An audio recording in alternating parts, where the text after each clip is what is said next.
Okay, so before we get into it, why start seeds in the first place? And let me just say you don't have to. You can absolutely go to a local garden shop, or even like the big box stores like Home Depot or whatever. You can go there, Walmart, and buy started plants when the time is right. However, you're sort of limited in the varieties that you can buy. And so a couple of years ago, I just decided I was going to start seeds myself. And I have a little setup, which I'll show you. I bought like a shelf, I think at like Lowe's, and a metal shelf, some shop lights on Amazon, trays, and seed starting like pots from Bootstrap Farmer.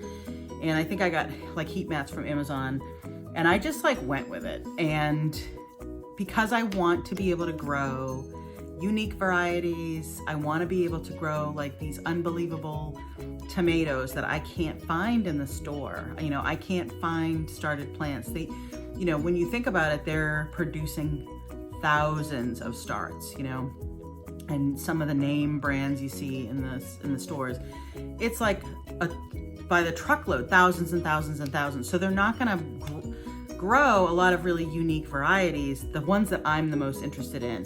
And for me, it keeps me interested in my garden. It keeps me passionate about what I'm doing, because it's hard work to grow your own food. But because I can grow these really unique varieties, they get me excited to try, and it's what keeps me motivated. It kind of keeps me like just in love with the whole process. So you don't have to start seeds at all. And you don't have to have a setup like me. I mean, I don't have a huge setup, but I definitely have a corner in my front room that's just sort of devoted to seed starting. And then, it's definitely a little bit of an investment on the front end, but then, you have a lot of freedom. And that's the thing I love about gardening. Not only is it freedom to learn the skills that I need to learn to be more self-sufficient, I also have the freedom to do whatever I want and grow the things that get me excited. And there's thousands of varieties of vegetables that you can grow. And really, you get a seed catalog and it's like, the sky's the limit. And you can do whatever you love and you're passionate about, and things that you're interested in, or your family. And it's just it's a great experience. So that's why I start seeds, because I like the variety and it's kind of romantic. I know, it sounds weird, but anyway, let me show you my setup. Okay, so right in my front room, which, it's not the prettiest thing, but I have like bulk foods down the bottom of this shelf, and that's where I store my garlic and my onions, the squash from last summer we haven't eaten yet. And then I have 3 shelves. This one, I might have to move stuff if I need to use that shelf. Usually, your shop lights, you want them really close to your plants. So usually this shelf I move when they get real big, because this shelf is kind of wider. But right now I kind of have these on these little strings so I can move them up and down. You can see these are really close to my celery, and I can actually probably move these up. But I've got my trays here and my heat mats, and I have my shop lights. I can link these if you want to invest in them. I think I have 6 shop lights. And then this is probably 6 foot tall and 4 feet wide shelf. I like the shelf being as wide as the lights. That's a personal preference. A lot of the shelves you see are gonna be 3 feet wide, but I really prefer to have it kind of, at least the shop lights are the same size. But that's it. I mean, I just have 2 dedicated shelves, and then that one, once they become like really, really tall and I'm close to moving them out, I'll probably have to use that shelf.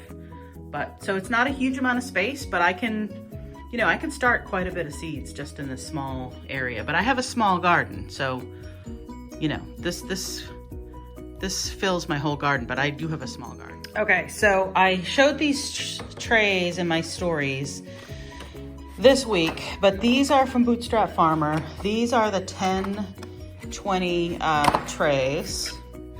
And then this is a really nifty insert I got. I like these 2.5-inch pots. These are kind of my favorite. And I bought this insert so that it holds the pots up.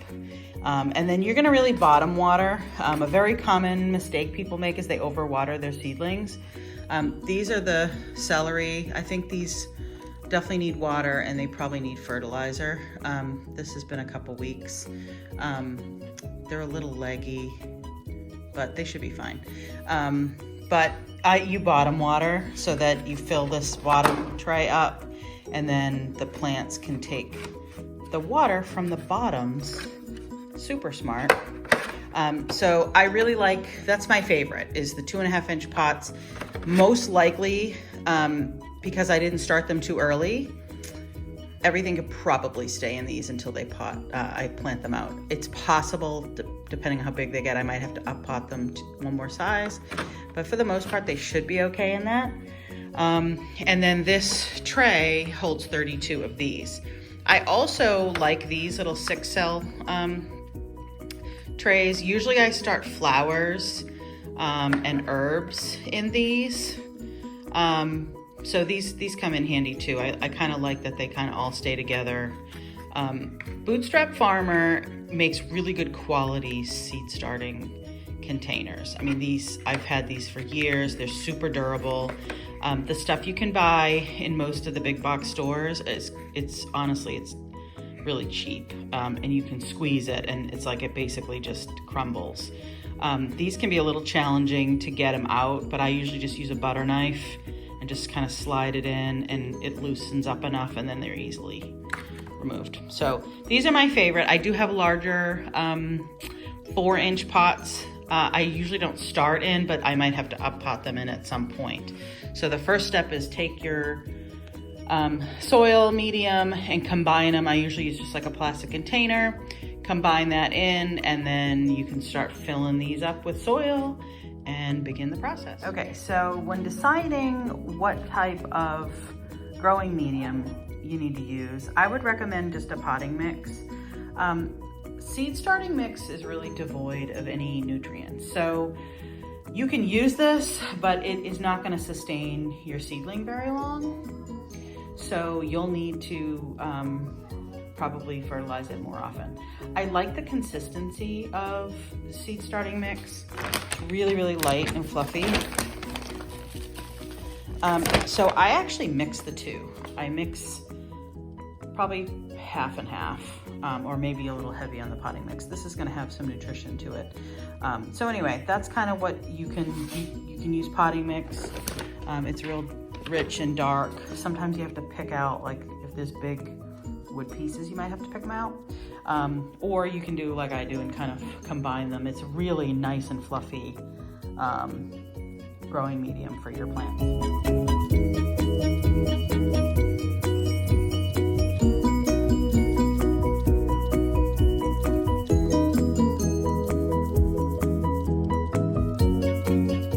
So you can see this is super light and fluffy.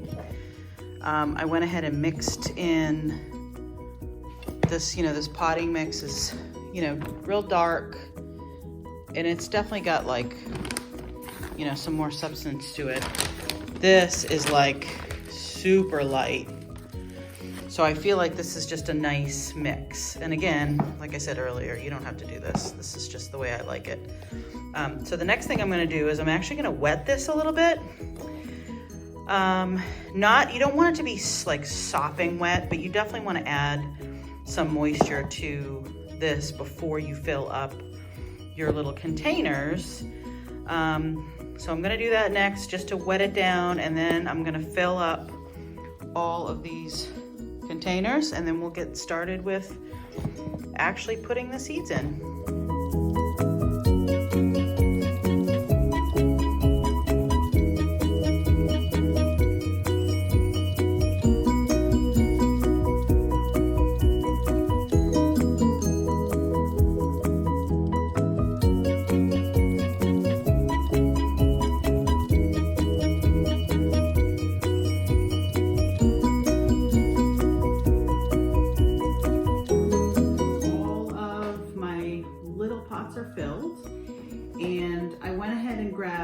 larger ones, I'm actually gonna start some plants to sell to some local gardeners that are just getting started. So I wanna have just some available, and so I'm gonna heavily seed these with the intention that I will separate them and pop them up a little later.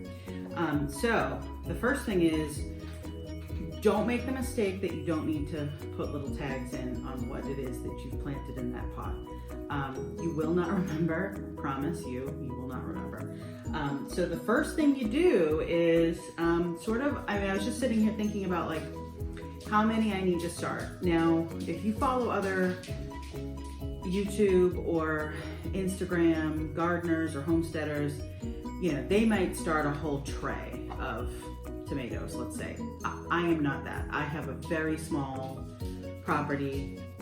I'm on 0.18 acres. So I grow predominantly in my backyard, and I have 10 beds-ish, above ground beds, and I did add 2 pretty large ones this year. But I basically start with like 3 to 4 of each variety that I'm gonna grow. Maybe even not that many, because I don't have the room, and I wish I did. I would love to have 3 or 4 plants of every, of my favorite tomatoes, let's say. But ideally, I'm really gonna only end up with 1, possibly 2 if I can fit it. So I usually start a couple, because sometimes seeds don't germinate, or you might have one that kind of looks sort of scraggly and the other one looks really strong. So I try to start a couple of them. But I'm just a small gardener, and you may be too. So, I'm looking at these trays and I'm like, watching other people do it, and they're literally starting thousands.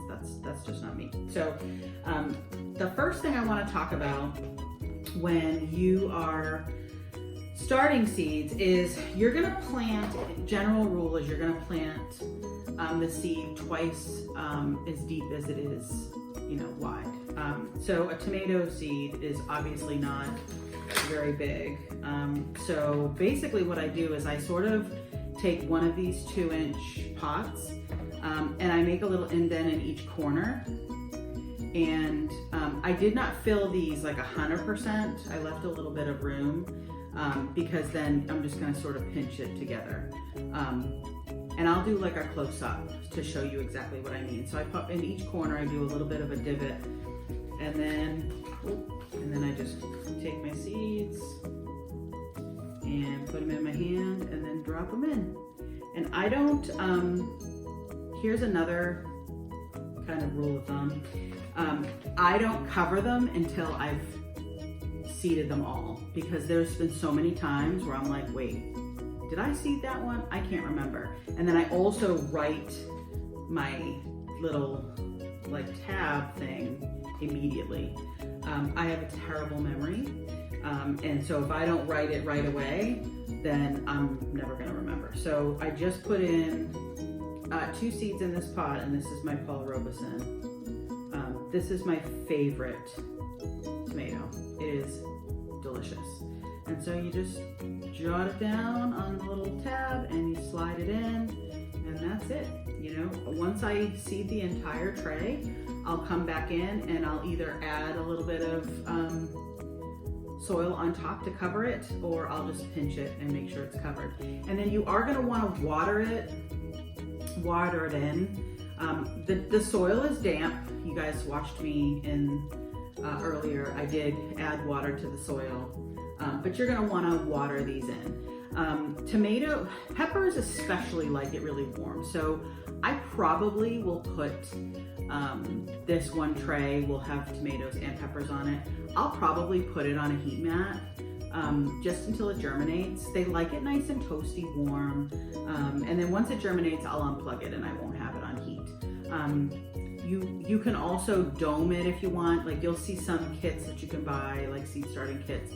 It'll have like a plastic dome. You can do that. I actually put plastic wrap on these celery seeds. I had read, I've never grown celery, but I had read that they can take a long time to germinate, and and they can be kind of a pain. So I actually made like a little greenhouse, and I just put saran wrap on it, and then once it germinated, and on a heat mat, and then once it germinated, I pulled the saran wrap off, because then you can like roast them. But generally speaking, you don't need to do both. So if you have a kit, if you bought a kit that has a dome, and it kind of creates this nice greenhouse warmth in there, once they germinate, pull off the dome, you don't need a heat mat. And then vice versa, if you don't dome it, I have never domed it. That was the first time I ever put like a plastic covering on my seeds. But if you use a heat mat, and honestly, you don't need to use a heat mat. I mean, you can if you want to, but it's really not necessary. But if you want to kind of speed things along, I am starting a little bit later than a lot of others in my area. And that's another thing we can talk about real quick. So depending on where you are, you might not be starting yet, or you might have already started. So I'm in zone 7B. That doesn't mean a whole lot, because there's lots of 7B around the country that have different frost dates than me. But my last frost date is April 10th. So that's, that forecasted last frost I should expect. However, that's a big fat lie, because inevitably every year I'm like gung-ho. I start my seeds kind of early. I have these giant plants. Like last year they were here. The year before they were here. They were huge. And I planted them out. I was like, I waited for the 10th. I kind of looked, and the extended forecast, I think last year was actually a little earlier, but I looked at the extended forecast and it didn't look like there was any frost, and I was like, and I put them out, and then it went down to 28 degrees like 4 days later. And so then you're frantic because you've been babying these plants for, 6-8 weeks, and they're beautiful and perfect. And, basically that's it for me. I just explained that I don't start a huge amount of each variety. And then you have to hurry and freak out because it's going to be so cold, and you run out to cover them. I don't know. I'm doing a video though. So this year I was determined to wait, and I'm not planting out my tomatoes until closer to the end of April. I'm going to give it I swear, hold me to it, like a 2-week cover, so that there's no way that they're going to be stunted with cold, or I have to cover them. And then also peppers, you usually start about 10 weeks ahead, right? Peppers love it 55 degrees at night. And so for us, it takes it really till mid-May for it to be consistently 55 at night. I really believe that part of the reason why I've had issues with some of my peppers is because I put them out too early and they stunted, and then I didn't get the amount of peppers that really I should have because I put them out too early. So this year, I'm not planting my peppers out until mid-March, maybe first week in March. It sort of depends, but second week in March, not March, May. And then my tomatoes are going out the end of April. So a lot of my friends who live kind of in the same area have all started seeds, and I am not starting seeds until now. And I feel like it's good. And so wherever you are, you want to Google your last frost date, and you can do your zip code or the big, the closest city or whatever. And then it'll give you an idea of when your last expected frost is, and then you sort of count back. So with peppers, you want to start 8 to 10 weeks ahead. They're a little slow going in the beginning, and tomatoes are 6 to 8 weeks. So you take whatever your last frost date, count back, and approximately that's when you should start. And peppers and tomatoes are really the most common thing people start. People do start eggplant, I think. We don't really eat eggplant. And again, I'm working on limited space. So I might not really grow a tremendous amount of varieties because I don't have the room for it. But the reason why we start varieties early is because we want that head start, because they can take 90 days. Some of these can take, these Paul Robeson are 75 days to maturity.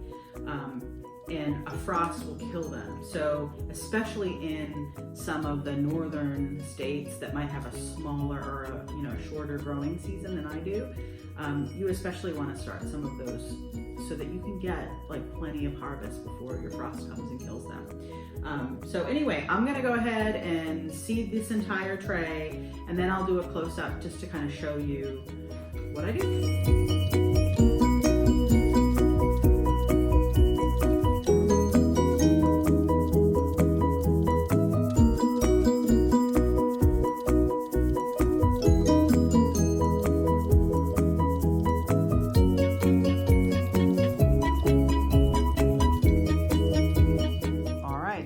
All planted and labeled, and I'll show you some of these. I ended up putting 3 in there, but you can see I didn't cover them up yet so that I can easily make sure I actually planted 1 in every pot. And then all you do is either cover it like this,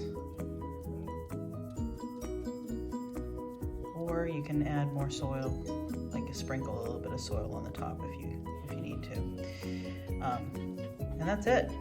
Water them in. This is tomatoes and peppers. So this I'll put on a heat mat. And then with these larger containers, I think I'm gonna heavily sow some tomatoes and peppers in here. And then once they're all, maybe about 1.5 inches tall, I can actually separate them out and plant them into containers for me to sell later on.